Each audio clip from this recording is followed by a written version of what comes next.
Hi, I'm Joy, now locating in Taipei, Taiwan, and have a privileged interview with Carol Scott from London, UK, to join ICOM NPR 2020 Challenge 7.5 on the theme Museum and Meta-Narratives. Hi, Carol. Hello, Joy. Lovely to be here. Yes, when our first NPR 2020 Challenge with Gail Law from Canada, Gail mentioned a concept of meta-narrative. I think it is important for museum, particularly in our time, and need to go further. And you are the one I came to discuss on this topic. First of all, what is a meta-narrative? Joy, thank you. It's a pleasure to be here, and it's a pleasure to be part of this NPR initiative, which is so innovative. And to talk about this subject, because like you, I think it's really important. And I think I would define a meta-narrative as an overarching account or interpretation of events and circumstances that provides a pattern and a structure for people's views, people's beliefs, if you like, that gives meaning to their experience. And so I think from that definition that the key words are overarching, pattern and structure, and also meaning. Those are the three key concepts.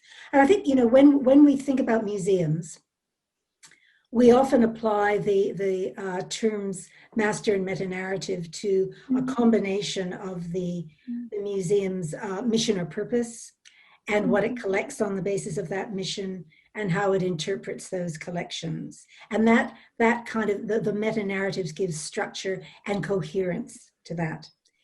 But I think the thing that we really need to bear in mind, which is, I think, very important to what I'm about to say, is that museums do not operate in a vacuum. And their meta-narratives are not confined to the institutional narrative. They're cultural agents, and therefore museums have always and still do reflect the dominant meta-narratives from the society in which they're located. And what creates master or meta-narratives? I think a meta-narrative is constructed on the basis of two main things. I think part of it is ideology, and we understand ideology as being worldview. And a worldview is usually composed of the social, the technological, the political, the cultural circumstances of a time and the way people respond to those circumstances. And then the other thing, which is part of that worldview, is the values that underpin it. And I think it's very interesting that museums begin to become established as Western powers are starting vast journeys of exploration, often motivated by trade or opportunities for economic, economic power. But they go with a sense of their own cultural superiority. So when they encounter different cultures and different lands, that sort of sense of superiority enables them to justify colonial policies, the forced acquisition of material objects that come from those cultures. And also it affects the way they see difference, because there's a tendency, I would say, to both exoticize difference and also distance it. So that difference is something that happens over there. And when museums develop, we find that, for example, biological collections, flora and fauna, are presented as a comparative survey. This is what comes from this country compared to what comes to that country, but it's all very much within this kind of exotic framework. And then, social history is told from the point of view of the conqueror, the colonizer, the people, the event makers that have power and authority. And these are meta-narratives, but they very much impact on the way that museums are interpreting collections when they acquire them. It sounds a dynamic concept. And what has challenged these meta-narratives, Carol?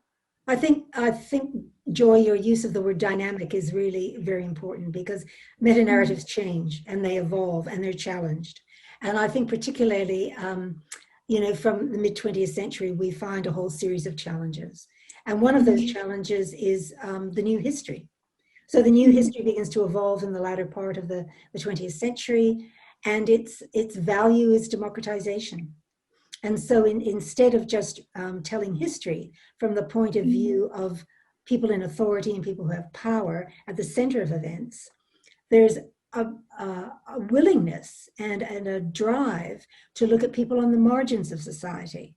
And that's women, and that's workers, and that's indigenous people.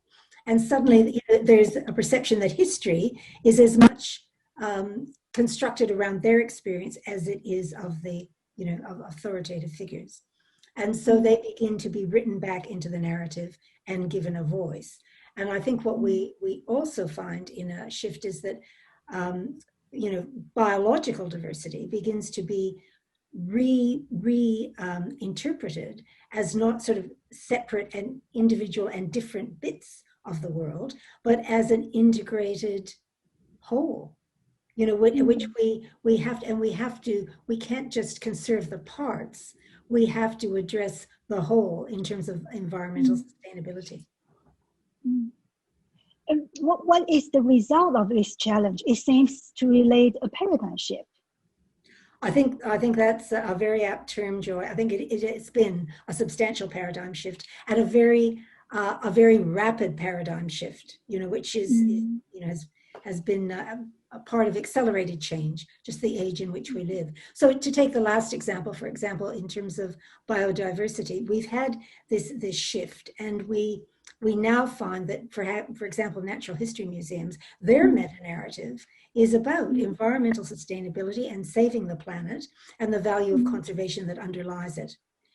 We find in social history museums that there is, the meta-narrative of the colonizer is no longer acceptable, and that the challenge to that paves the way for decolonization.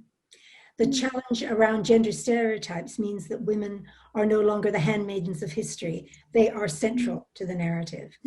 And I think, the other thing which is happening as we speak, which is a major shift in the meta-narrative of the role and purpose of museums in the 21st century. And we see to the meta-narrative of museum as educational center or museum as leisure attraction. We now are seeing the narrative of museum as citizen, and being a social actor in terms of addressing and commenting on social issues. And I think that's a very exciting meta-narrative indeed.